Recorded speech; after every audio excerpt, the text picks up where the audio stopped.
Hola, muy buenos días. Buenos días a todas las personas que están conectadas en esta transmisión. Buenos días a todas las personas que nos están siguiendo ahorita también en Facebook Live. Tanto en la página de la Facultad de Ingeniería de Negocios Guadalupe Victoria. Me presento brevemente, yo soy Joaquín Padilla, la persona que se va a encargar de ser el monitor en esta conferencia. Y ahorita me gustaría darle la bienvenida a la doctora Ana María Vázquez. Ella es la directora de aquí, de nuestro centro, de la Facultad de Ingeniería de Negocios Guadalupe Victoria y también de la extensión Ciudad Morelos. Doctora, si nos puede ayudar con la presentación del evento, se lo voy a agradecer mucho. Muy buenos días, les doy la bienvenida a este coloquio internacional de Visibilizando a las Mujeres en la Ciencia, que es un programa o que forma parte del programa de la internacionalización en casa, que es una modalidad virtual que está ofreciendo la Universidad Autónoma de California. Lo que esperamos de este coloquio prácticamente es que la escuela, la facultad, tendrá una mayor visibilidad en el mundo académico, permitirá un aprendizaje significativo a la comunidad estudiantil, y sobre todo que el alumnado y los profesores podrán tener un contacto con los investigadores de otros países y otras universidades, permitiendo generar redes de colaboración. También esperamos con este evento que los conferencistas prácticamente son investigadores que son jóvenes, que mostrarán paso a paso un procedimiento y técnicas que podrán ser aplicados para la comunidad estudiantil.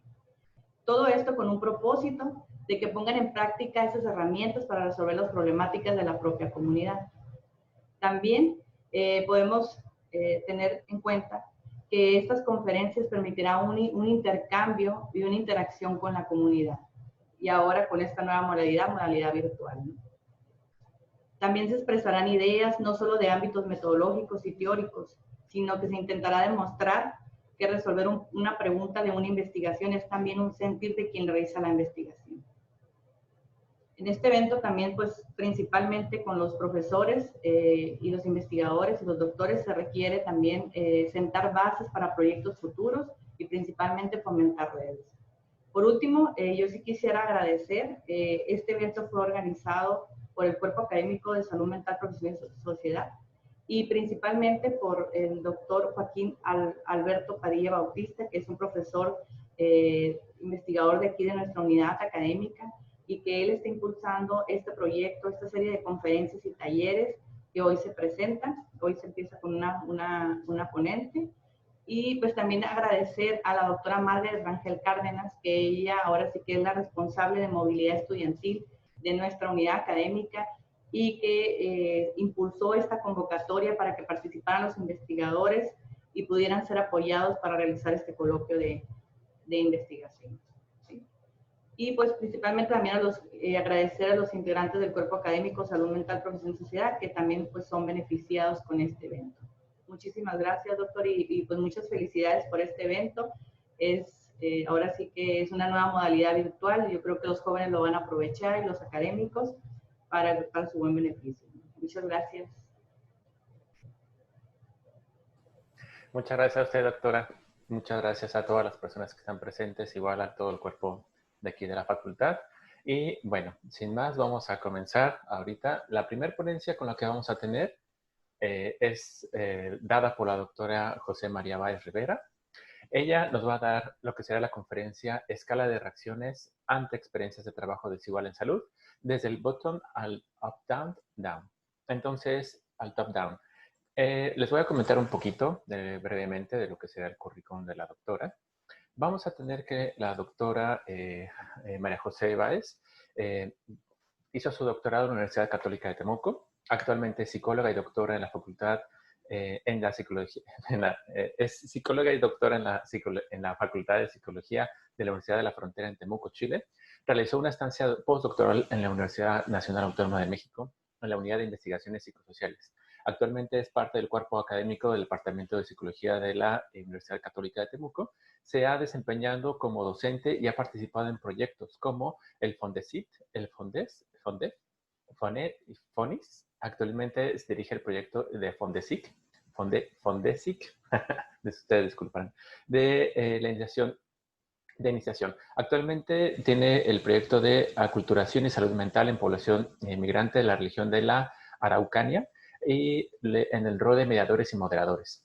Cuenta con diversos artículos publicados en revistas indexadas, capítulos de libro, y sus líneas de investigación son discriminación, migración, salud y cultura. Entonces, vamos a tener aquí a la doctora María José. A ella nos va a presentar hoy en día la primera ponencia. Les voy a pegar ahorita la dinámica, es que vamos a comenzar a trabajar con la doctora, pero en el chat a todas las personas que nos están siguiendo en lo que será la transmisión en Zoom, voy a pegar el link para que ustedes puedan dar acceso a lo que sería el link de asistencia de esta conferencia. Ustedes se meten directamente al link. Ustedes ingresan al link y en este link van a encontrar un pequeño formulario con el cual ustedes van a poder acceder a sus constancias. Por favor, les recuerdo, las constancias se van a emitir cuando ustedes se presenten a 5 conferencias, por lo menos. En cada una de las conferencias voy a estar compartiendo este mismo link que ustedes tienen. Este link también lo vamos a pegar ahorita en lo que sería en la transmisión en Facebook para que ahí mismo nos puedan seguir y tener la transmisión. Y bueno, sin más, les presento a la doctora María José Báez.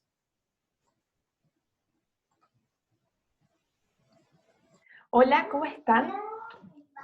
Gusto, bueno, eso es lo fome de... Fome es un chilenismo, ¿cierto? Pero eso es lo negativo de estar en esta circunstancia, que uno no tiene la retroalimentación de manera inmediata de quienes están escuchando o viendo esta transmisión. Pero bueno, así están las cosas y así tenemos que acomodarnos, parte de los desafíos que tenemos, ¿cierto? En la flexibilidad. En primer lugar, quiero agradecer a Joaquín por la invitación para ser parte de este set de presentaciones. Para mí es un orgullo y un honor colaborar con personas de México. Tengo a México en mi corazón y una parte de mi hijo también es semi-mexicano, entonces lo tengo muy impregnado en mí. Bueno, voy a compartirles la pantalla para que empecemos.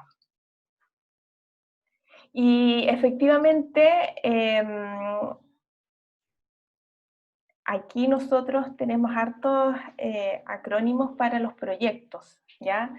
Fondesit, Fondef, todos tienen que ver con fondos de investigación. Así es que, pues, si es que a algunos les suena raro, es por eso, porque son las abreviaturas de nombres largos, ¿ya? ¿Se ve bien? ¿Se ve todo?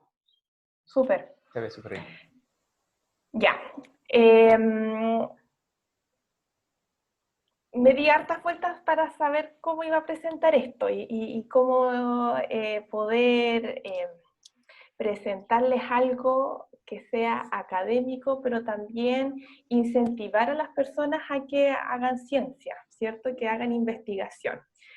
Entonces, a pesar de que este es el título, ¿cierto? Escala de reacciones ante eventos negativos en salud desde la creación a la aplicación o desde el bottom-up al top-down, quiero contarles un poco cómo he llegado a esto, ¿ya? Yo, como bien mencionó Joaquín en la presentación, estudié la licenciatura o el pregrado en la Universidad de la Frontera en Temuco, Chile, en el sur. Después les voy a mostrar un mapa en las diapositivas que vienen. Y de a poco me fui interesando en la investigación.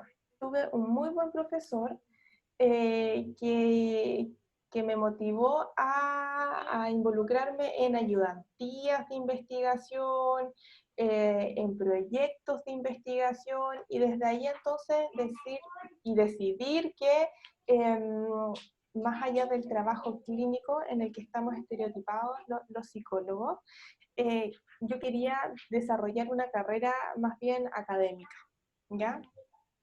Entonces hice ayudantías en el pregrado y trabajé en proyectos de investigación, ¿ya? Después de eso, terminé la licenciatura y me puse a trabajar como psicóloga, ¿cierto? En diferentes ámbitos, en sistemas de protección de la infancia, que acá en Chile hay varios vinculados a CENAME, que es el Servicio Nacional de Menores, a ONG, y en el ámbito laboral.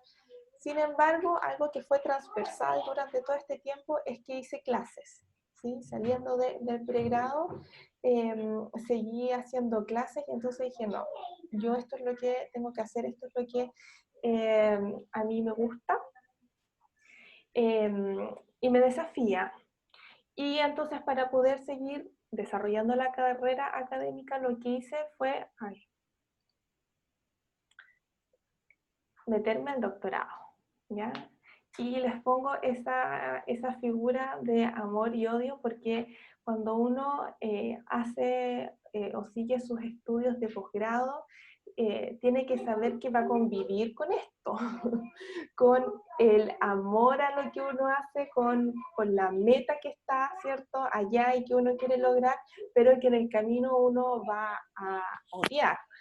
Vas a odiar tu investigación, vas a odiar a tu profesor tutor, vas a odiar que no tengas los recursos para hacerlo, vas a odiar que tengas tantas trabas para poder hacer y las ideas que se te ocurren son difíciles o que tú pensabas que iba a ser un camino derecho, pero en verdad no es un camino derecho, sino que vas, vuelves, te das más vueltas. Y entonces, después de 4 años y medio, finalmente obtuve el grado y lo que me permitió también seguir desarrollando en el ámbito académico, en la investigación y poder adjudicar proyectos de investigación. ¿Ya? Entonces, eso es lo que ustedes tienen que saber y que este no es un camino que sea fácil o como uno espera, sino que hay diferentes elementos que se pueden atravesar en él, ¿ya? Bueno, les decía que les iba a mostrar un mapa de cómo o de dónde está Chile y Temuco, ¿ya?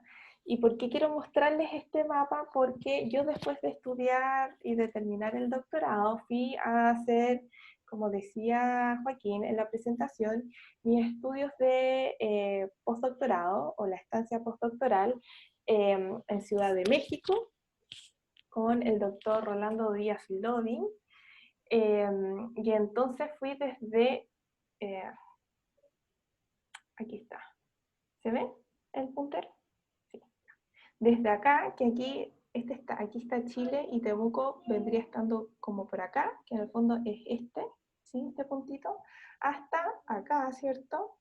Si no me equivoco, por aquí Ciudad de México, que está acá, ¿ya? Y ahí entonces lo que hice fue estar allá y desarrollar también investigación, nutrirme con lo que las formas de trabajar que tienen allá, la cultura y bueno, todo lo que implica estar en un nuevo país. Y también desde ahí nace, ¿cierto? En cierta medida el proyecto en el que estoy trabajando ahora. Y bueno, como para presentarles aquí a la gente con la que he trabajado, esta soy yo hace varios años atrás, el doctor Rolando Díaz Lodin, mi tutor de tesis, Héctor Betancourt, y aquí parte del equipo con el que trabajamos, ¿sí? Joaquín, Marcos, que ahora está haciendo el doctorado acá en Chile, Normis, Fanny, Fer y Fer, ¿sí? Bueno, parte de las personas con las que me vinculé y con las que hoy día seguimos trabajando y con la que gracias a ellos estoy aquí presentándoles, ¿ya? Ahí. Bueno, y entonces empezar a desarrollar el tema de investigación es todo un tema, valga la redundancia. Cuando yo ingresé al doctorado, mi interés era estudiar el cáncer, ¿sí? En el fondo, cómo diferentes factores influyen en el curso que tiene el cáncer en las personas y las consecuencias que eso puede tener. Pero cuando empecé a investigar y a documentarme y a leer y en conversaciones con el que fue mi tutor, me di cuenta de que ese es un gran tema, muy lindo, pero que lamentablemente en los 4 años que dura el doctorado probablemente no lo iba a terminar, y que iba a ser, si ya la relación era de amor y odio con el doctorado, iba a ser más de odio que quizás de amor, ¿ya? Entonces, bueno, démosle una vuelta a esto, pero sin embargo, en empezar a pensar, decir, a ver, ¿qué es lo que está subyacente a esto? ¿Sí? Y hay temas de salud, ¿ya? Y en esto de ver qué temas de salud, el trato que reciben las personas cuando van a los servicios de salud para los tratamientos, es un tema que me empezó a apasionar, ¿ya? Y empecé a investigar, documentarme, y finalmente en eso hice el proyecto doctoral, en ver, ¿cierto? Estudiar una estructura de relaciones que permitan predecir las consecuencias en las conductas de salud, teniendo como factores antecedentes, ¿cierto? O predictores, variables sociodemográficas, variables culturales, por ejemplo, las creencias que tienen las personas sobre los médicos o el personal de salud en general, y factores psicológicos como el trato que reciben las personas, o la discriminación, ¿cierto? Y las emociones que tienen asociado al trato recibido, ¿ya? Entonces, lo que yo les quiero mostrar hoy día es esta parte de acá. Son las consecuencias en salud y cómo llegar a un instrumento que mida esas consecuencias. Bueno, un poco de esto ya les hablé, ¿cierto? En qué consistía el estudio doctoral. Y entonces, cuando empecé a desarrollar mi trabajo doctoral, me encontré que, como que, no sé si se ve bien, si me paro. A ver, es que, ahí, ¿sí? Ahí, súper. Ya, lo que empecé a ver es que había ciertas escalas que me podrían servir, pero otras que no se ajustaban tanto a la realidad cultural, ¿ya? El doctorado que yo cursé tiene un fuerte componente cultural, ¿sí? Entonces, eso es lo que le da cierto énfasis al estudio que yo hice, ¿ya? Entonces me di cuenta de que, y principalmente también en psicología, nosotros utilizamos instrumentos que vienen desde otras culturas, ¿cierto? Medimos inteligencias con las escalas típicas del WISC, del VICE, pero qué tan adaptadas están esas escalas hacia nuestra cultura, ¿ya? Y finalmente lo que nosotros hacemos es ver que los instrumentos que utilizamos tengan confiabilidad, tengan validez, pero pocas veces nos percatamos si es que estos instrumentos tienen pertinencia cultural. Es decir, que lo que nosotros estamos preguntando se entiende de la misma forma en la cultura en la que nosotros vamos a aplicar, ¿cierto?, el instrumento, o si es que hay otros significados subyacentes, ¿ya?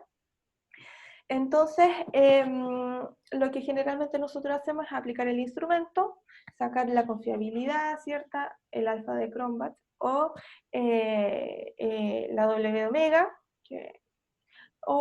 y también ver la estructura factorial, confiabilidad, o sea, perdón, análisis factorial confirmatorio, y vemos si es que se ajusta o no el modelo a los datos que nosotros tenemos, y con eso relativamente estamos contentos, ¿cierto? Y después inferimos a partir de los resultados que tenemos cómo es que se comporta nuestra muestra, cómo puede ser o cómo esto podría darse en la población, ¿ya? Pero poco nos preguntamos respecto de la pertinencia cultural. Entonces, para esto se utiliza el bottom-up o top-down, ¿ya? Que es una técnica, una estrategia que permite, como dice ahí, responder a este tercer desafío, ¿ya? Es decir, tener instrumentos que tengan confiabilidad, validez, pero también pertinencia cultural, ¿ya? Este enfoque metodológico ha sido ampliamente desarrollado por Betancourt, que fue mi tutor, ¿cierto? ¿Y en qué consiste? Consiste en ir a las personas, ¿sí? Cuando uno en el fondo diseña un estudio, sabe qué características debe tener la muestra, ¿ya? Entonces, nosotros lo que hacemos es ir a donde hayan personas, ¿cierto? Que tengan características similares a las que nosotros finalmente vamos a hacer el estudio. Y a partir de eso, ¿sí? De esta muestra, nosotros vamos a desarrollar un guión de entrevista semiestructurada, una pauta de preguntas que nos permite identificar los elementos culturales, ¿sí? Es decir, en función de las variables que nosotros queremos medir, vamos a ver la definición operacional de esto, ¿ya? Entonces identificamos creencias, valores, expectativas, o los elementos que nosotros queremos medir, ¿cierto? La variable finalmente, pero desde las propias personas, ¿ya? Y se parte por preguntas que son muy amplias o generales, ¿sí? En este caso, que es la escala que yo les quiero mostrar, que es la de consecuencias en el cuidado de la salud, eran preguntas como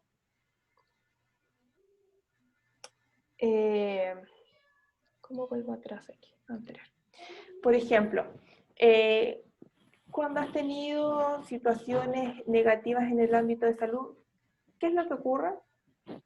¿Sí? Bueno, todo esto después de varias preguntas que tenían que ver con otras escalas que también se desarrollaron, ¿ya? Pero preguntas muy amplias, ¿ya? Y entonces a partir de estas preguntas que son más bien amplias, después vamos acotando hasta poder profundizar en los elementos que nos resultan interesantes para la construcción del instrumento. ¿Ya? Entonces, a partir de la información de estas entrevistas, se transcribe, se triangula la información, ¿ya? Es decir, volvemos a las personas y decirle, mira, ¿te acuerdas que nosotros tuvimos una entrevista? Aquí está la entrevista transcrita, quiero que la revises y que me digas si es que es realmente lo que tú me querías decir, o si es que hay elementos que deben ser modificados o que no se entendieron de la misma forma, ¿ya? Y estos son los criterios que GUBA y otros han desarrollado para estudios que van más en la línea de lo cualitativo, ¿sí? Entonces, posterior a toda esta parte, lo que nosotros hicimos, y hablo de nosotros porque fue un equipo, fue analizar estas entrevistas, ¿ya? Por medio del análisis de contenido simple. Y lo que se hizo en el fondo fue extraer los principales contenidos o elementos que permitieran posteriormente construir ítems, ¿ya? Entonces, se extrae la información a partir de todas las entrevistas que se hicieron, ¿cierto? Se ve la frecuencia de aquellas categorías que parecen ser más importantes o que más se repiten, y en función de aquellas que más se repiten es que se desarrollan los ítems, ¿ya? Y después, una vez que tenemos esta versión preliminar de los ítems desarrollados, esto se envía a jueces expertos, ¿ya? ¿Quiénes son jueces expertos? Son personas que tienen experiencia en investigación o en metodología de investigación y que o pueden tener cierto grado de expertise en la temática en la que se está trabajando. Entonces, ¿qué se les pide o qué tareas deben hacer los jueces expertos? Es que puedan revisar la coherencia de los ítems con el constructo, ¿cierto?, que nosotros estamos tratando de medir. Suficiencia quiere decir que la cantidad de ítems que nosotros tenemos es suficiente para medir el constructo, o si es que es necesario agregar o quitar, si es que hay ítems, por ejemplo, que son redundantes o no. Y la claridad de ellos, ¿sí? Es decir, que sean comprendidos por las personas y que no estén redactados de una forma que pudiese complejizar la comprensión, ¿ya? Y después esto nuevamente se hace un análisis, en este caso fue la B. Daken, para ver la concordancia que existía entre los jueces con respecto a los ítems, ¿ya?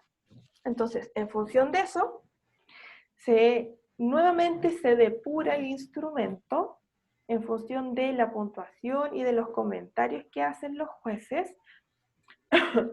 Y lo que se hace entonces es decir, mira, quizás este ítem si lo redactas de esta manera queda mejor, y entonces se hace una nueva revisión del instrumento a partir de los comentarios. Una vez que se hace entonces esta modificación al instrumento, se hace un pilotaje, ¿ya? ¿Y qué es un pilotaje? Un pilotaje es la aplicación del instrumento a una nueva muestra, que también tiene que tener las características similares en términos, por ejemplo, sociodemográficos o de las variables que a nosotros nos interesan, ¿cierto? Que vamos a utilizar finalmente en la muestra. Es decir, una muestra, finalmente utilizamos 3 muestras, ¿cierto? En la que hacemos las entrevistas, las que hacemos el pilotaje y la que vamos a hacer la aplicación final, ¿ya? Entonces todavía estamos en la etapa del bottom-up, es decir, de arriba hacia abajo, ¿ya? Desde la construcción, ¿cierto?, del instrumento.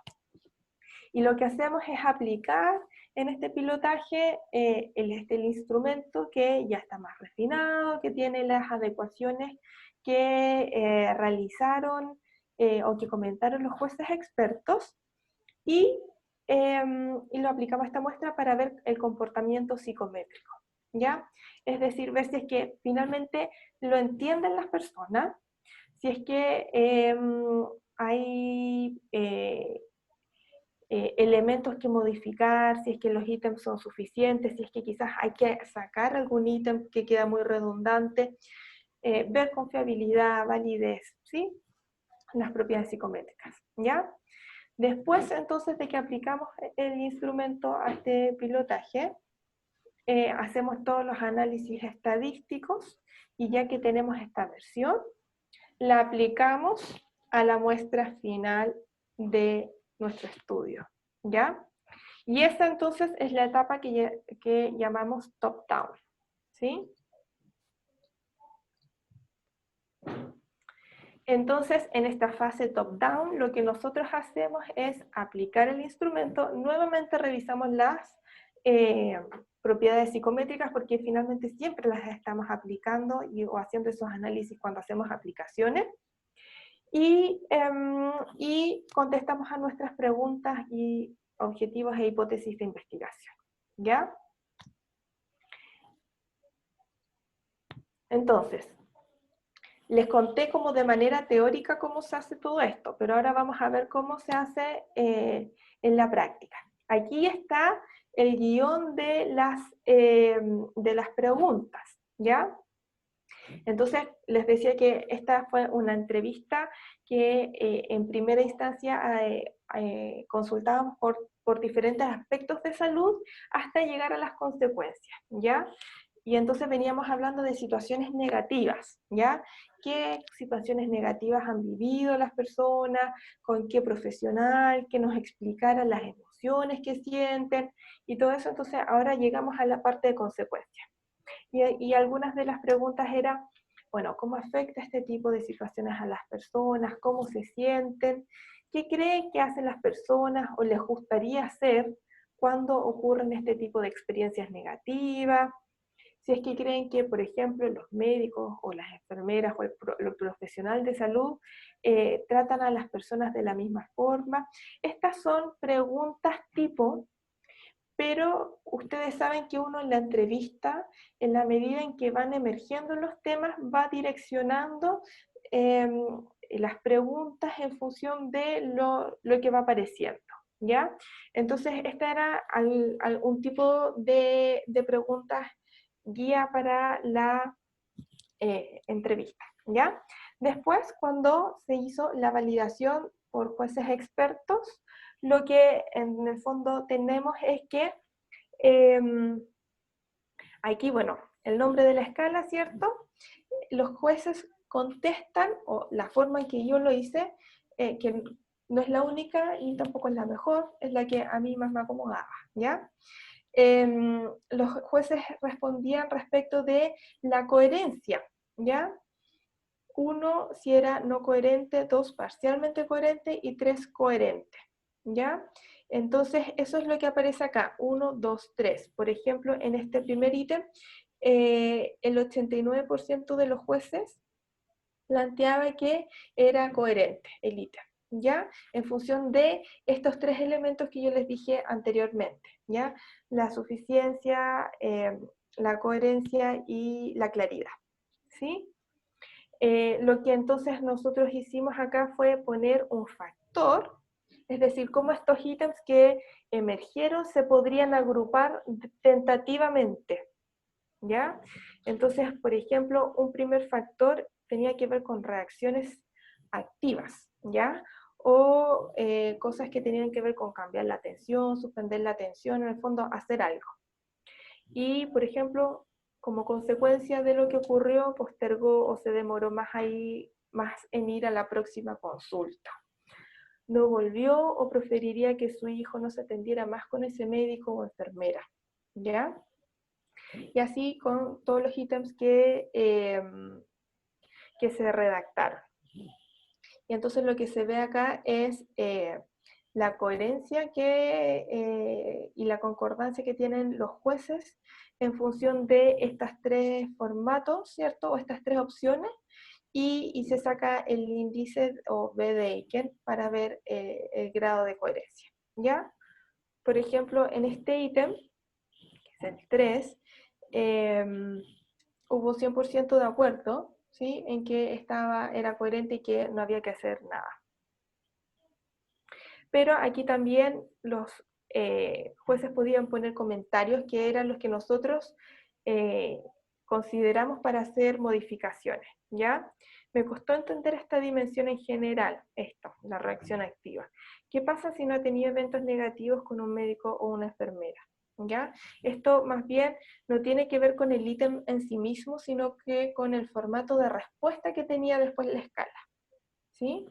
Entonces esos elementos son los que después fuimos considerando para hacer las modificaciones pertinentes.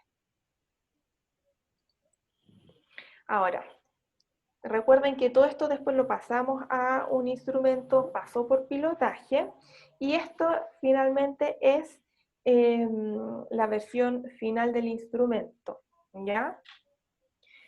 Indique qué tan frecuentemente es que ocurran estos incidentes en la atención de salud de su hijo. Aquí estamos preguntándole a los papás, a las mamás, a los cuidadores de niños, porque se circunscribía en un programa específico que tiene que ver con la salud de los menores, y entonces se circunscribía a estas atenciones, ¿ya?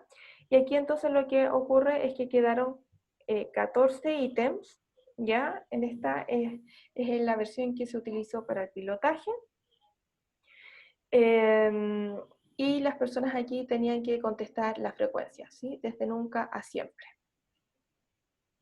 Y después, si es que hubo otro elemento, otro tipo de consecuencia que quizás nosotros no hemos considerado, pero que es necesario después quizás modificar la escala, ¿cierto? Y con qué profesional fue ese incidente. Ahora, quiero mostrarles, una vez que tenemos, ¿cierto? Y que aplicamos el instrumento, cómo se hace el análisis para poder ver las propiedades psicométricas del instrumento. Pero antes de ir al programa estadístico, bueno, mencionarles que los análisis se hicieron originalmente en SPSS, pero que los voy a hacer para mostrarles en Jamovi, que me parece que es una plataforma mucho más amigable y más fácil de poder explicar, porque aparece toda la misma pantalla y no es como en el SPSS que aparecen diferentes ventanas, ¿ya? Pero antes de seguir, quiero que me comenten respecto de cómo vamos hasta ahora, si es que se entiende, no se entiende, o si es que hay preguntas, ¿ya? Antes de seguir con el análisis estadístico.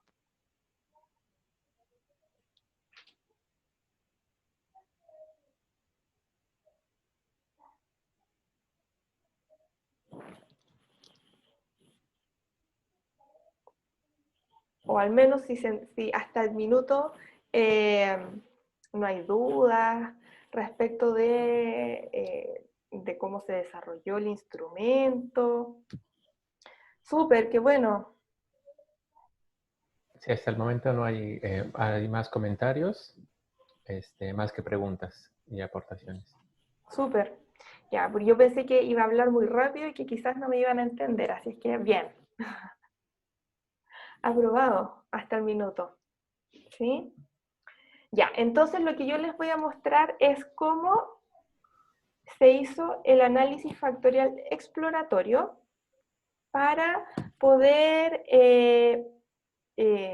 dar cuenta de las propiedades psicométricas del instrumento, ¿ya? Es decir, vamos a ver confiabilidad, validez por medio del análisis factorial exploratorio, y después vamos a ver cómo se ve esto, ¿sí?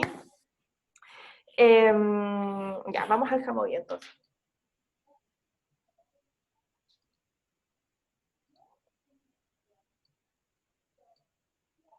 Ya.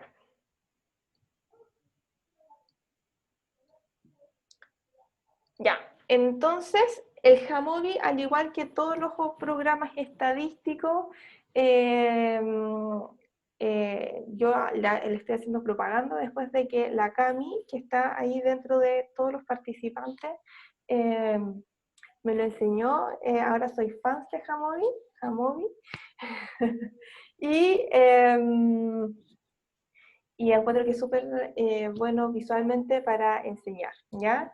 Entonces por eso les quiero hacer el análisis acá.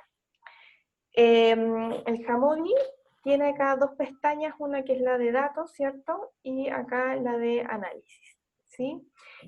Pensemos que esta base de datos ya está depurada, ya tiene todo el tratamiento de datos que se hace siempre antes de empezar a probar las hipótesis, ¿cierto? Entonces, vamos aquí a Factor y vamos primero a ver la confiabilidad total de la escala para ver si es que hay que eliminar o no un ítem antes de hacer el AFE, ¿ya? O análisis factorial exploratorio. Entonces aquí vamos ingresando. No les puse aquí el sonido, espera. ¿Cómo le pongo el sonido a la pantalla? Dejar de... Y varios participantes. Aquí, compartir sonido de la computadora. Ahí sí. Ya. Entonces aquí ponemos, pasamos, ¿cierto? Los ítems al cuadro de donde se hace el análisis y vamos a pedir estos dos indicadores. Y lo que nos dice es que los ítems, ¿cierto? Tienen una buena confiabilidad de manera global, ¿cierto? Y que la correlación ítem total de los ítems con la escala total sin ese ítem son adecuados, ¿ya? Están todos por sobre 0,5. Entonces que podemos pasar al siguiente paso, que es hacer el análisis factorial exploratorio sin eliminar ningún ítem hasta ahora, ¿ya? Entonces para eso vamos a análisis factorial. Vamos acá donde dice análisis factorial exploratorio. ¿Sí? Oye, María José, perdón ¿Sí? que te interrumpa, pero creo que es importante aquí mencionar algo que tienes ahí en pantalla. Lo que tienes aquí, el alfa original que normalmente sacamos nosotros, el alfa común, que es el alfa de Cronbach, es el alfa más comúnmente utilizada, ¿no? Y que en realidad tenemos escalas para niveles intervalares, cuando nuestros ítems son ordinales. Y aquí lo maravilloso de este programa es que te da la McDonald's, que esa es es un análisis de fiabilidad que es, entre comillas, alfa omega, ¿no? Que sería más bien fiabilidad omega. Entonces está padrísimo eso que estás mostrando. Sí. Muchas gracias. Sí, y es lo que ahora en general se está utilizando más, ¿ya? Ahora, si uno ve aquí, la diferencia es muy mínima, y bueno, y también es homologable al alfa ordinal. Oye, y recordar que este programa es gratuito también, ¿ya? Entonces también otro punto para Jamovi.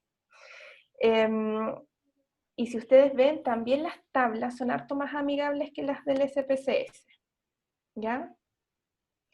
Están en APA, que es lo que generalmente nosotros utilizamos, ¿sí? Ya, entonces vamos a hacer el análisis factorial exploratorio. Lo que nosotros vimos en los análisis anteriores, ¿cierto? En el pilotaje es que este instrumento parecía estar compuesto principalmente por dos factores, ¿ya? Entonces, nosotros intencionamos un poquito la búsqueda de esos dos factores, ¿ya? Pero vamos a ver lo que aparece acá. Al igual que con el análisis factorial exploratorio, perdón, con fiabilidad, lo que hacemos acá es pasar, ¿cierto?, todas las variables que nos interesa poner en el análisis al cuadrito de variables, y primero vamos a checar los supuestos, ¿ya? ¿Y cuáles son los supuestos del análisis factorial exploratorio? El test de esfericidad de Bartlett y el KMO.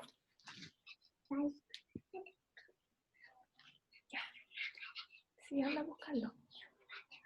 Sí, mi vida, vaya a buscarlo. Ya. Ya, anda a buscarlo nomás. Ya, súper. Ya. Entonces, ¿esto qué nos permite saber si es que nuestra matriz es factorizable? Es decir, si yo a partir de la matriz que tengo puedo extraer ítems, o sea, perdón, factores, ¿ya? Recuerden que el análisis factorial exploratorio es una técnica estadística que nos permite reducir complejidad. ¿Y por qué nos permite reducir complejidad? Porque nos permite agrupar ítems que son parecidos o que miden elementos similares para no trabajar, ¿cierto?, en este caso son 13 ítems, para hacer, por ejemplo, los análisis con los datos de ya sea la escala global o de dos factores, ¿ya? Entonces, por eso es una técnica que, de reducción, ¿ya? Es decir, en este caso son 13 ítems, pero ustedes pueden tener en sus escalas muchos ítems más, ¿cierto? Lo que hacemos entonces es reducir, ¿ya? ¿Y cómo se reduce? En función de la similitud, por decirlo de alguna forma, ¿cierto? De los ítems, o en términos estadísticos de la varianza que comparten, ¿ya? Entonces, lo primero que nosotros tenemos que hacer es checar que se cumplan los supuestos, ¿ya? La prueba de Bartlett, el de esfericidad, tiene que ser significativa, y KMO, lo que dicen los autores es que debe estar por 0,7, idealmente 0,8, ¿ya? Y si nosotros vemos acá, la prueba de esfericidad es significativa, ¿cierto? Y el KMO total está por sobre 0,7, ¿sí? 0,89, casi 0,90, ¿ya? Y el de todos los ítems también. Entonces, primer paso, check, ¿cierto? Nuestra matriz es factorizable y por lo tanto podemos reducir los ítems en factores, ¿ya? Segundo paso, tenemos que escoger el método de extracción, ¿ya? Y aquí hay diferentes métodos que se pueden utilizar. No les voy a dar la lata de cuáles son los métodos y cuáles son mejores y todo eso, sino que yo en general lo que hago es utilizar máxima verosimilitud, porque me parece que es mejor por la forma en que extrae, ¿cierto?, en función de las varianzas, ¿ya? Y también está la rotación, que es otro elemento que nosotros tenemos que evaluar, ¿ya? La rotación tiene que ver con cómo nosotros vamos a agrupar los factores o cómo se agrupan los ítems para extraer los factores, ¿ya? Si hablamos de una rotación Varimax o ortogonal, ¿cierto? Que utiliza el método Varimax, quiere decir que nosotros lo que hacemos es que tenemos nuestro plano, ¿cierto? Nuestro cuadrante con ejes en 90 grados. Y lo que hacemos es que los ítems que se acercan, ¿cierto?, a cada uno de los ejes los consideramos como un factor, ¿sí?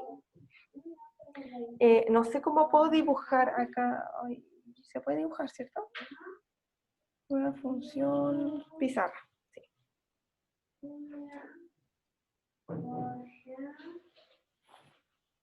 Ya, no soy buena para el dibujo, por algo soy psicóloga. Espero, ay no, borrado.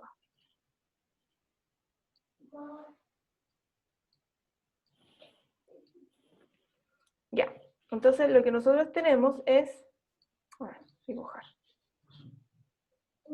un eje y otro eje, ¿sí?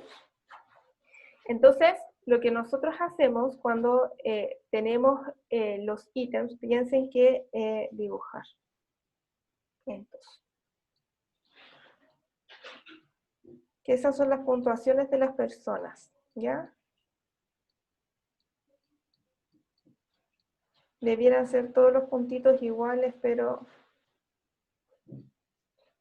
Entonces lo que nosotros hacemos es ver cómo es que estos puntitos o las puntuaciones que tienen las personas en estos ítems, ¿cierto?, se pueden agrupar. Por ejemplo, pudiésemos decir que esto se agrupa, ¿sí? Que en el fondo hay una tendencia, ¿ya? Probablemente aquí hay otro factor, ¿ya? Entonces, nosotros, ¿qué nos permite o qué hace el... ¿cómo salgo de aquí ahora?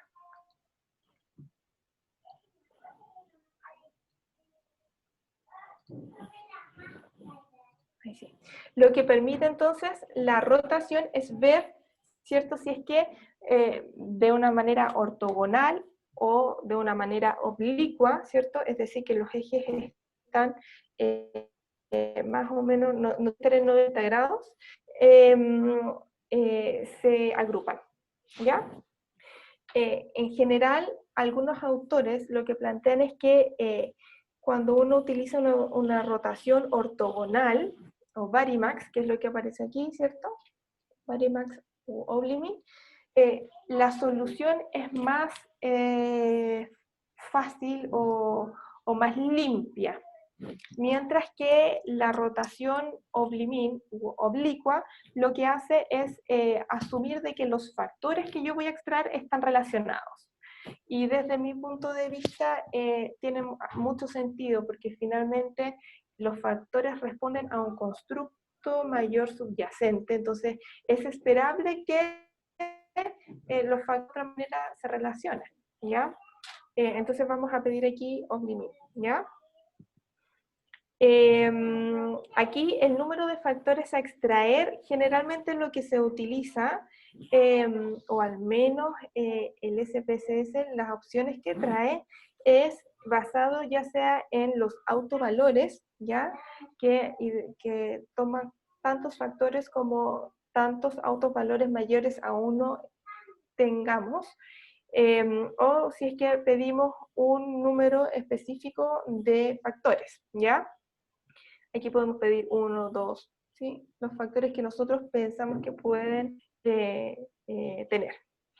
Acá en la información adicional podemos pedir la matriz de correlación, en los autovalores iniciales, el gráfico de sedimentación, donde uno dice, ah, ya hay tantos factores porque aquí se rompe el codo. A mí siempre me ha costado identificar eso, donde en el gráfico se ve, pero lo vamos a pedir igual para que lo veamos, ¿ya? Ah, y bueno, y Yamovi lo que tiene es que uno lo puede pedir con análisis paralelo, ¿ya? Que es la opción que entrega por defecto.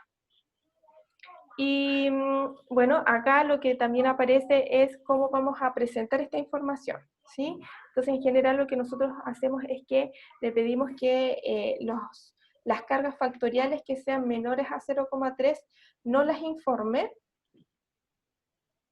y los ordene por carga factorial, de mayor a menor, ¿sí?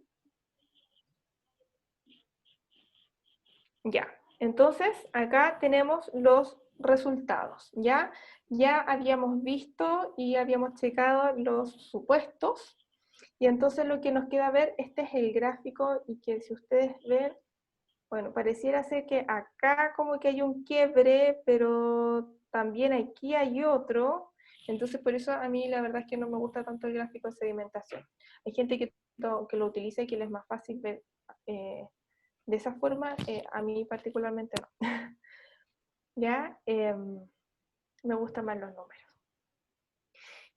Y entonces lo que después vemos acá, este análisis lo que hace entonces es ordenar y decir, mira, estos ítems tienen algo compartido, ¿sí?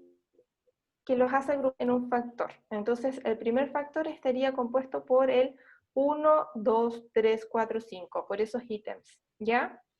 El segundo factor está compuesto por el ítem 9, 11, 12 y 13, y el tercer factor está compuesto por el 6, 7, 8 y 10, ¿ya? Ahora, nosotros lo que intuíamos es que esta escala estaba compuesta por dos factores, ¿ya? Entonces vamos a pedirle al programa que los ordene, pero en función solo de dos factores. Entonces aquí vamos a fijar un número de factores que va a extraer, y le vamos a poner 2, ¿ya? Y lo que hace entonces el programa es extraer dos factores, ¿sí? Y entonces lo que aquí vemos son las cargas factoriales, ¿ya? ¿Cómo vamos a identificar o qué hacemos después de que tenemos los factores? Nosotros tenemos que ver cómo están las cargas factoriales, ¿ya? Tienen que estar por sobre 0,30, y por eso acá dice, ¿cierto?, que aquellas cargas factoriales que están por debajo de 0,30 se han ocultado. Aquí hay este factor probablemente, o sea, perdón, este ítem también pudiera cargar en este otro factor, y si de hecho nosotros le ponemos que da 0,1, si ustedes ven, este ítem, que es el 1, carga en el factor 1, pero también en el factor 2, ¿ya? Lo que nosotros hacemos aquí entonces es dejar los ítems en los factores donde más carga, ¿ya? Y donde también teóricamente es más plausible de dejar, donde tiene mayor sentido teórico, ¿sí? Vamos a volver acá a 0,3, ya. Entonces lo que nosotros hacemos es ver cuántos factores extrajimos, ¿cierto? Que hay subyacentes al constructo, y después de eso vamos a ver cuántos ítems tiene cada factor. Si un factor está compuesto por menos de 2 ítems o 2 o menos, en general lo que nosotros hacemos es eliminar el factor y sacar esos ítems, ¿ya? O ver si es que eventualmente esos ítems pueden cargar en otros factores, ¿ya? En general siempre los factores están compuestos por 3 o más ítems, ¿ya? Después de eso, tenemos que ponerle nombre al factor, ¿ya? Entonces tenemos que volver a la redacción o al ítem mismo y ver qué es lo que nos dicen esos ítems y qué elementos subyacentes hay en entre todos ellos, es decir, ¿qué tienen en común el ítem 1, 2, 3, 4, 5, 6, 7 y 10? ¿Ya? ¿Y qué tienen en común los ítems 8, 9, 11, 12 y 13? ¿Ya? Entonces lo que nosotros hacemos ahí es definir teóricamente los factores. ¿Ya? Entonces les vamos a poner un nombre y vamos a definir ese factor. ¿Ya? En este caso, lo que nosotros tenemos es que este factor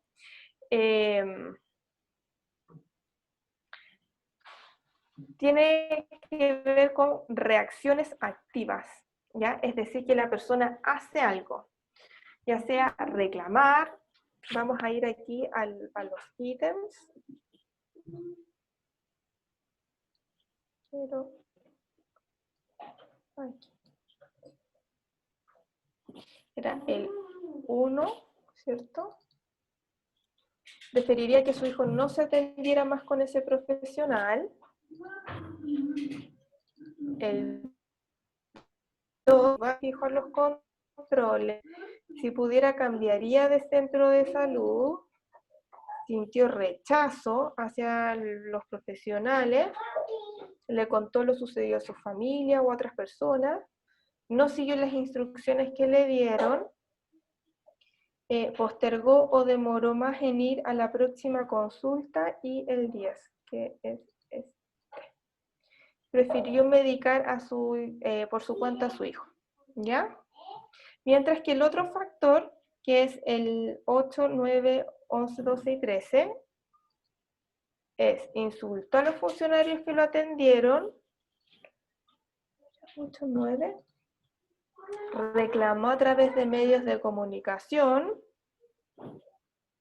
11, le puso un reclamo con el jefe del profesional, reclamó directamente con el profesional y se negó a ser atendido por ese profesional, ¿ya?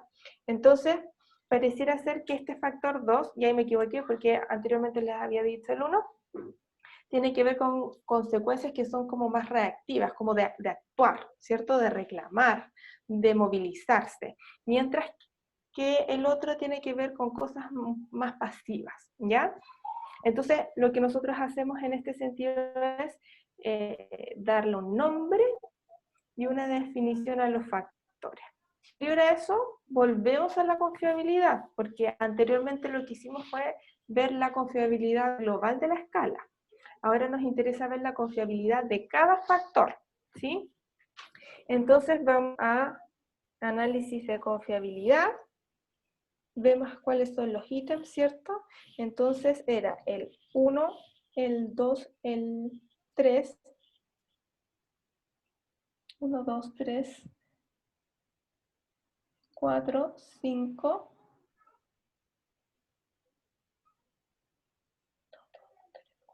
5, 6, 7 y 10. Y lo que nos dice, ¿cierto? Es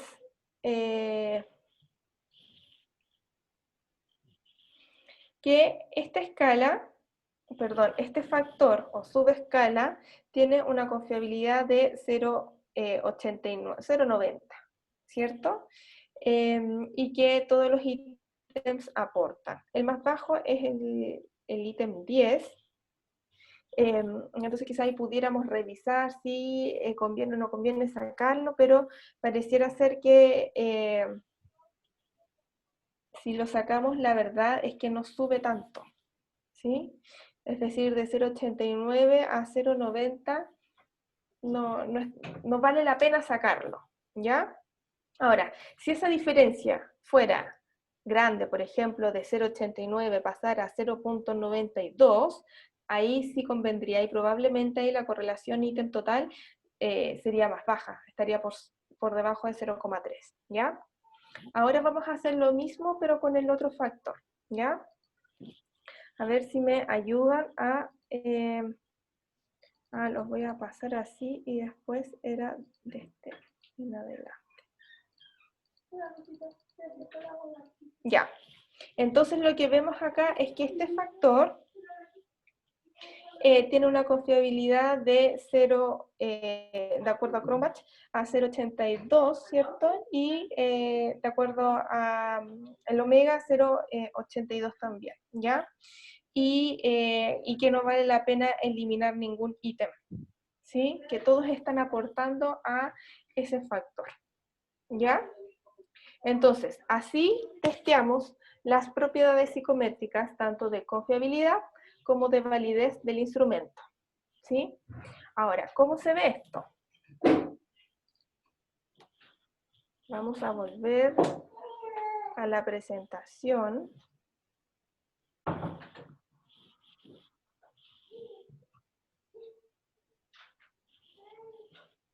Esto finalmente se ve así, ¿ya? Y eso es lo que ustedes probablemente leen cuando buscan instrumentos y revisan las propiedades psicométricas y todo eso, se ve así, ¿cierto? Entonces, todo este análisis que yo les mostré, después queda plasmado en un artículo.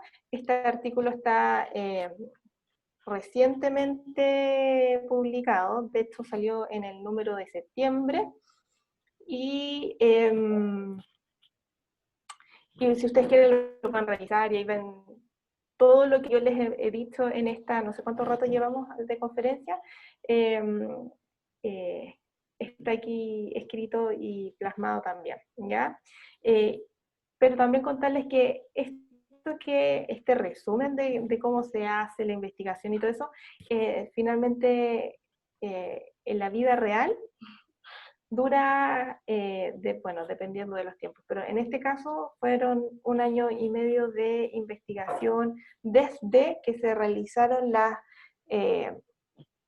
pautas de entrevista, se consiguió las autorizaciones del comité de ética y todo el tema burocrático, hasta después poder tener los factores y las propiedades psicométricas de los instrumentos, que ese era el primer paso, porque después con eso teníamos que probar las hipótesis del estudio.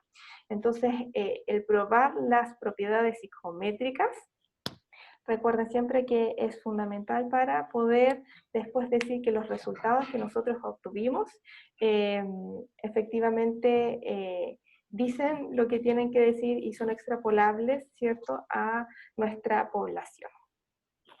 Eso les quería contar y mostrar hoy día. Espero que lo hayan comprendido. Bueno, si no quedan dudas, me las pueden hacer ahora.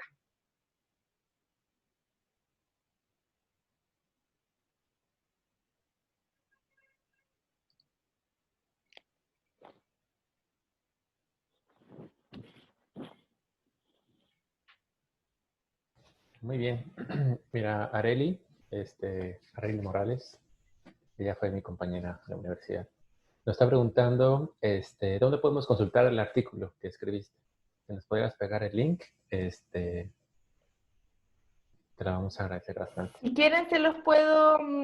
es de la revista... Ay, espérate. Ciencias de la Salud de... ¿Dónde quedó esto? Revista Ciencias de la Salud, que es una revista colombiana de la Universidad del Rosario. ¿Sí? Pero si quieren les puedo dar después o enviar, si me mandan un correo, les puedo enviar el artículo. Sí, si quieres, mándamelo me faltó a decir mí algo. y yo tengo los correos te de lo puedo todos. enviar y yo, súper. Y se me olvidó decir algo súper importante, que bueno, como ustedes saben, en este proceso de hacer investigación uno siempre tiene que ser agradecido de todas las personas que le ayudan y que han participado en el proceso. Entonces no quiero dejar fuera a muchas personas que fueron parte de esto que yo les mostré.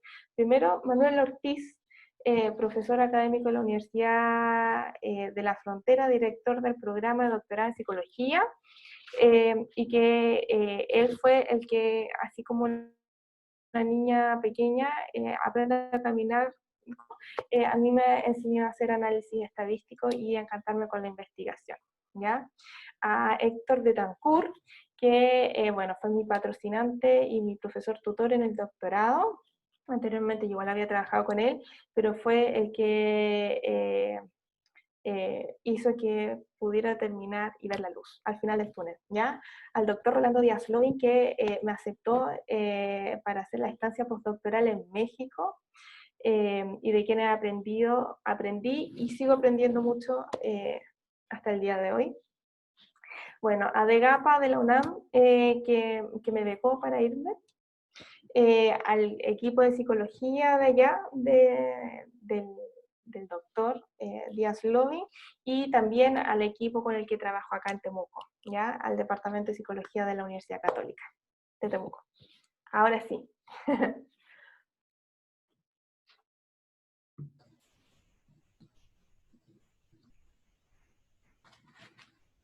Majo, hay otra pregunta por aquí en el chat. Sí. Quisieran que abundaras un poco más sobre el Jamovi, que si nos podrías decir, en contraste con SPSS, cuál es mejor, cuál es peor, si se parecen, que nos platicaras un poquito más. Ya. Mira, yo generalmente hasta ahora utilizaba el SPSS porque así aprendí y ustedes saben, los que son psicólogos sociales o pasaron por esa asignatura, que lo que uno aprende es lo que repite, ¿cierto? Entonces, siempre utilicé el SPSS, ¿ya? Hasta que en esta situación de pandemia, no lo pudimos seguir utilizando porque ustedes saben, el SPSS tiene licencia que hay que pagar y que es carísima, y que en educación a distancia no podemos pagarle la licencia a cada uno de los estudiantes, ¿cierto? Entonces, bueno, también se puede decir que se piratea y todo eso, pero no es bien visto decirlo, ¿cierto? Entonces, lo que hicimos fue decir, bueno, ¿qué programa gratuito existe que sea de libre disposición y y con el cual podamos seguir enseñando estadística, métodos cuantitativos? Entonces, la Camila Salazar, doctora, que también va a estar acá en este ciclo de conferencias, me enseñó y me dijo, oye, pero así hay programas que son gratuitos. A ver, cuéntame más. Y ahí me contó de este programa que, bueno, está Yamovi y Jasp también, que alguien también lo nombró por ahí. No sé quién. Alguien que se parecen, y sí. La leyenda cuenta de que estos eran amigos que empezaron a trabajar juntos en el programa y después se pelearon y cada uno finalmente desarrolló los programas, entonces por eso Jasp y Yamovi se parecen. Entonces empecé a utilizar Yamovi para hacer las clases, ¿ya? Y me pareció que en términos de formación, ¿cierto? Es mucho más amigable con las personas porque no arroja tanta ventanita, los resultados los tira al lado, ¿cierto? Les voy a mostrar de nuevo les comparto de nuevo el Yamovi para que lo podamos hablar con el presente. Arroja acá al lado los resultados al tiro, perdón, de manera inmediata. Visualmente es más atractivo, ¿sí? Y también los resultados o las tablas las arroja en formato APA, que también es mucho más fácil que estar construyendo las tablas. De hecho, uno si quiere con el botón derecho, ¿cierto?, del mouse, puedes copiar, exportar, si solo la tabla o todo el análisis, o todo. Entonces también es bastante más amigable. Están aquí también organizados los tipos de análisis en función de, en general, cómo uno los enseña, ¿cierto? Uno primero enseña todo lo exploratorio, después enseña las pruebas de diferencia de grupo, de dos grupos, de más de dos grupos, ¿cierto? Por ejemplo, acá están las pruebas T de muestras independientes, dependientes. Está todo no paramétrica. Entonces, en términos pedagógicos, a mí me encuentro que es mucho mejor. O no sé si mejor, pero me acomoda más. Sí, parece completamente fabuloso eso de que arroje las tablas en APA. O sea, eso ya creo que gana el corazón de muchos. Oye, y también preguntan si es posible realizar análisis factorial confirmatorio con cualquiera de estos dos programas. Sí, el SPSS no lo tiene propiamente tal, porque en el fondo hay que ponerle Hola, mi vida. Hay que poner el complemento que es el... ¿cómo se llama? ¿Amos? Leímos. Sí, el Amos, y que tienes que pagar también por él. Entonces ya te encarece el análisis, ¿cierto? Y aquí les voy a volver a compartir el Yamovi. Puedes hacer análisis factorial confirmatorio acá. ¿Sí? Y aquí entonces aparece cuántos factores quieres poner y todas las opciones, los de ajuste al modelo, ¿cierto? Los indicadores, los estimados, y ahí, bueno, aparecen todas las opciones, ¿sí? Entonces, sí. Claro que hay análisis que no se pueden hacer, ¿cierto? Pero aquí, aquí aparecen módulos y ahí ustedes pueden agregar algunos módulos, ¿ya? Que eso yo todavía no lo investigo porque todavía no llego a ese nivel de análisis todavía en este programa.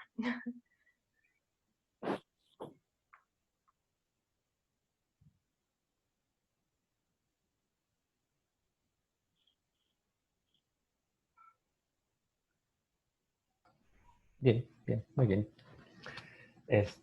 ¿Alguna otra pregunta que tengamos aquí en el foro? Creo que ya han sido todas las preguntas. Ha sido una ponencia bastante interesante, enriquecedora. Justamente todo lo que manejas, ¿no? Yo, bueno, quiero complementar la pregunta que hacían de cuál es la diferencia entre usar SPSS y Jamovi. Bueno, lo que sí no sabemos, y eso ya es más bien una cuestión de la aplicación, y Majo, a ver si nos puedes decir, Jamovi, ¿sabes qué tipo de correlaciones hace? O sea, ¿sabes si son correlaciones de Pearson, policóricas, tetracóricas, en las que basa el análisis? Tengo entendido que son de Pearson. Ok, Sí, gracias. pero no sé si es que, espérate, deja ver aquí eh,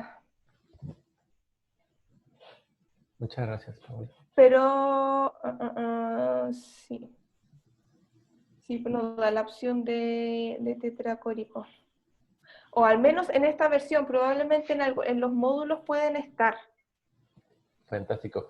O sea, este programa me parece maravilloso. La verdad es que yo tampoco lo conocía, pero cuando lo vi dije, ya me estoy empezando, es amor a primera vista. Las grandes diferencias entre usar una u otra paquetería obedecen más bien, pues justamente a la accesibilidad que vamos a tener. Tenemos la posibilidad de tener licencias o no tener licencias para poder hacer un análisis más ético. Tenemos el aprendizaje que nos enseñaron y cómo hacerlo, ¿no? El análisis factorial como tal, exploratorio, lo podemos hacer igual. Yo tengo un video ahí en el canal que es con SPSS y lo tortuoso de SPSS justamente es eso, ¿no? Estar yendo a pantallas, regresar, volver, sacar, medir. Eh, SPSS también tiene la posibilidad de todas las cosas que tiene aquí, excepto lo que serían las tablas en formato APA, ¿no? Eso yo creo que es una gran ventaja para cuando tenemos que estar reportando todas estas cosas. Y aparte te lo va haciendo automáticamente, eso me parece maravilloso. El hecho de que se vayan como renovando, le vayas poniendo, quitándose la necesidad de correr el análisis, eso también ayuda bastante, es bastante interesante.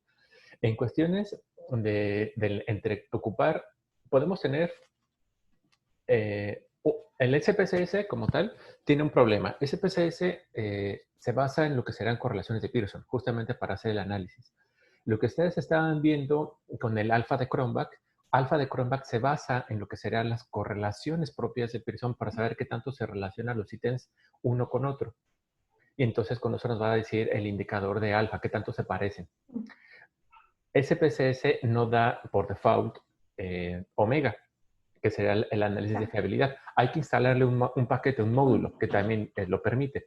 Y entonces Omega se basa más bien en hacer un análisis factorial justamente y a partir de las cargas factoriales nos va a decir la relación que van a tener.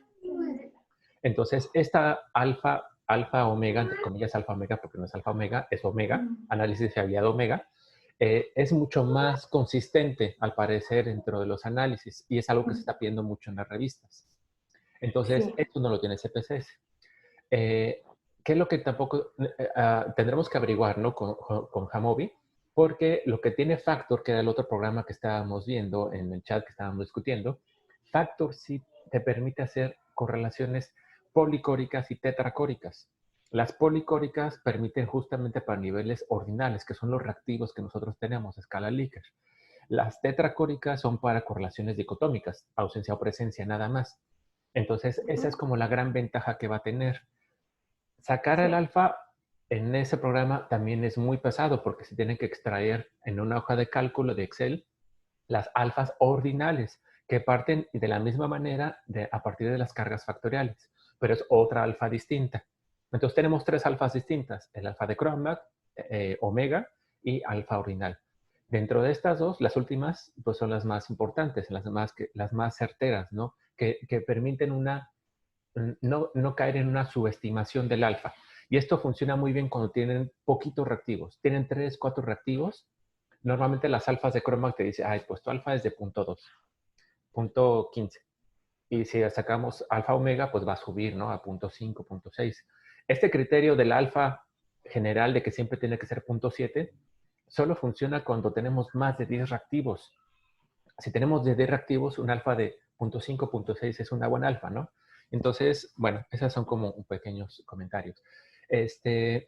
¿Cuál usar? ¿Cuándo Les usar? quiero mostrar, hay un artículo muy bueno respecto de eso, sobre los, que es el coeficiente omega, un método alternativo para la estimación de la confiabilidad, donde ahí aparecen las ventajas de este análisis por sobre el alfa de Cronbach. No es tan largo, pero es bastante interesante. Venga, sí, si me la puedes mandar, yo se los mando a ellos. Ahí tengo sus correos. Sí. Y sí, o sea, Omega es se llama McDonald's Omega, y hay 2. Hay uno de máxima verosimilitud y otro de máximos cuadrados, algo así. Entonces, son mejores alternativas. Ya con esto, si está haciendo exactamente lo mismo que SPSS, me iría más por Jamovi, ¿no? Y que al final no tenemos que casarnos nada más con una paquetería, eso es algo muy importante.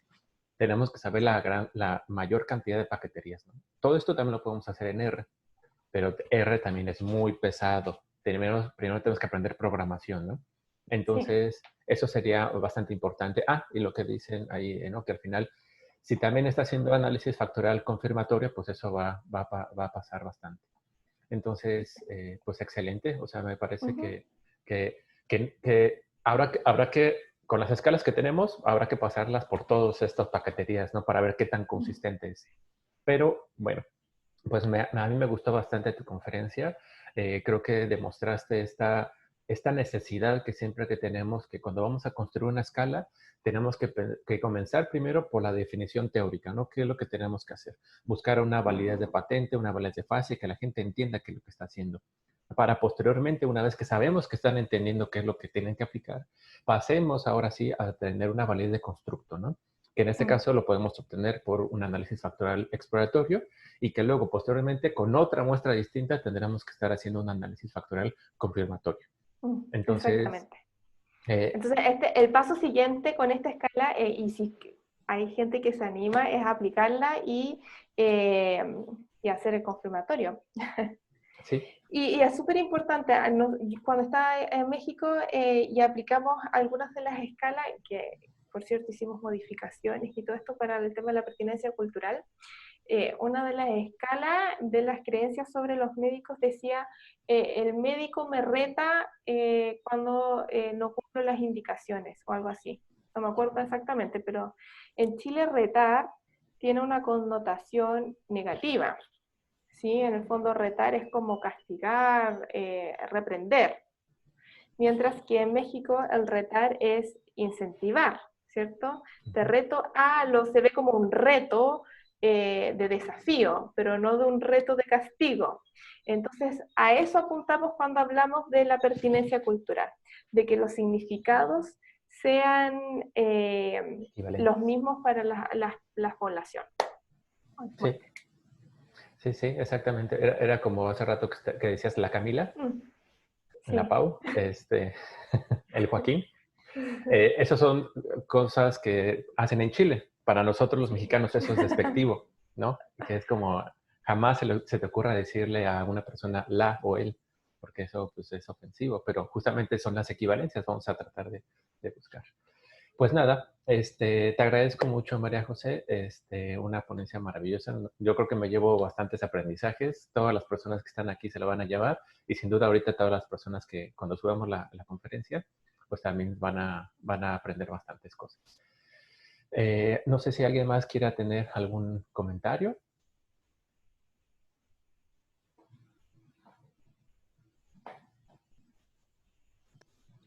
Pues yo nada más decirte, María José, que en el chat dicen cosas muy positivas, agradecerte por la conferencia, muy buena información, decirte que es muy importante que vayamos como diversificando, ¿no? Cuáles son nuestras rutas para llegar a validar el conocimiento y ver como la variabilidad, ¿no? Que podemos tener en los análisis y sobre todo uno que me llama mucho la atención, cuando uno tiene estructuras factoriales como la que tuviste, uno tiene paz mental, ¿no?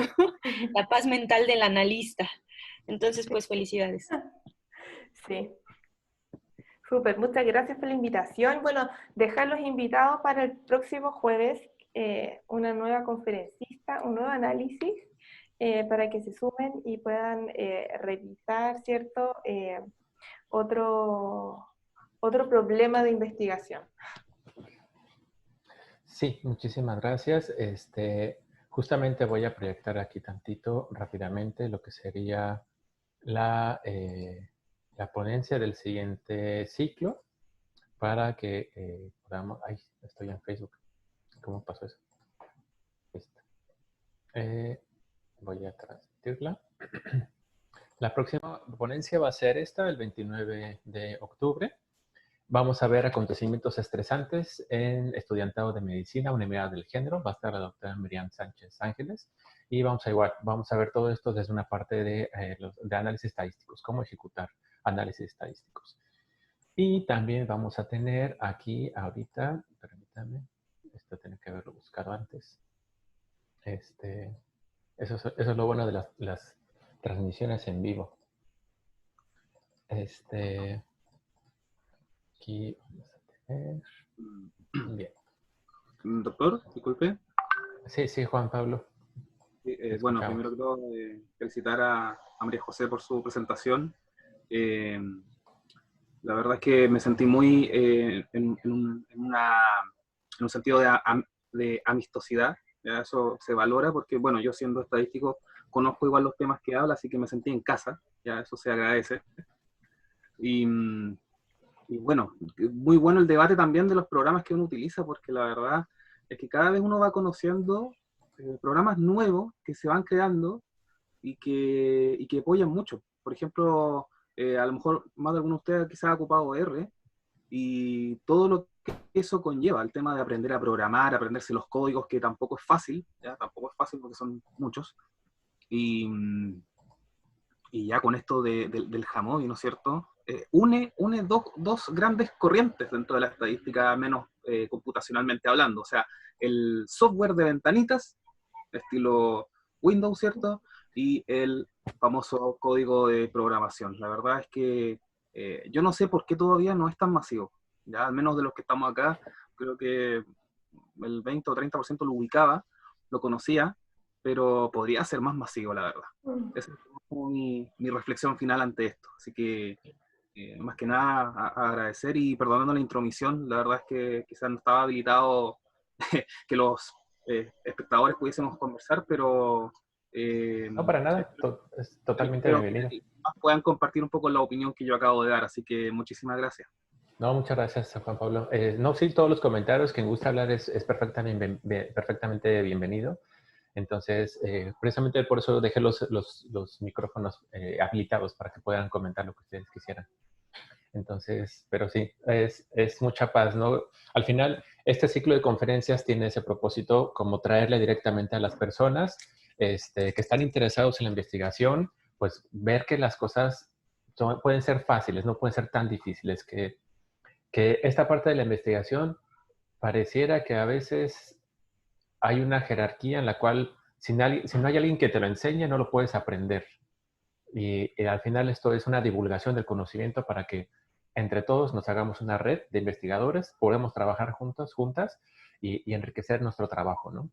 Entonces, al final yo también esperaría que de aquí salieran pues muchos trabajos colaborativos directamente con todas las personas que quieran trabajar. ¿Vale? Sí. Y bueno, ahora sí ya para terminar, esta es la constancia de la doctora María José Báez. Se la estaré haciendo llegar. Y bueno, pues nada, por parte de la Universidad Autónoma de Baja California, de la Facultad de Ingeniería y Negocios Guadalupe Victoria, de lo que será también la extensión, Ciudad Morelos, y del Cuerpo Académico Salud Mental, Profesión y Sociedad, le queremos presentar la siguiente constancia a la doctora María José Báez Rivera, por su valiosa participación como ponente con el tema escalas de reacciones ante experiencias del trato desigual en salud desde el bottom up al top down. Durante los talleres conferencias Visibilizando a las mujeres en la ciencia, evento realizado de manera virtual entre hoy, el 22 de octubre, y hasta el 17 de diciembre. Y pues nada, les agradezco muchísimo. Muchas gracias. A ti muchas gracias, María José. También a todas las personas que nos ayudaron directamente en el chat. A Paola, muchas gracias por moderar ahí las preguntas. Y bueno, no olviden compartir el evento. El evento, no se les olvide contestar su formulario de las asistencias. Ahí lo está pegado en WhatsApp, pero en WhatsApp. Está pegado en el chat de Zoom y también lo tenemos en cada una de los links de abajo de la página de Facebook de la Facultad de Ingeniería y también en la página de Estadística con Joaquín. ¿Vale? Pues sin más, pues les agradezco mucho. Espero que tengan una excelente semana. No sé, ¿quieres decir algo final? Muchas gracias por asistir, por las preguntas, los comentarios. Espero que les haya sido útil. Y bueno, cualquier cosa también me pueden escribir. Suelo contestar, trato dentro del día, por si cualquier consulta que haya quedado o quieran resolver. Muchas gracias. Pues bueno, quedamos pendientes entonces. Cuídense mucho y que tengan un excelente día. Muchas gracias a todos por sus comentarios.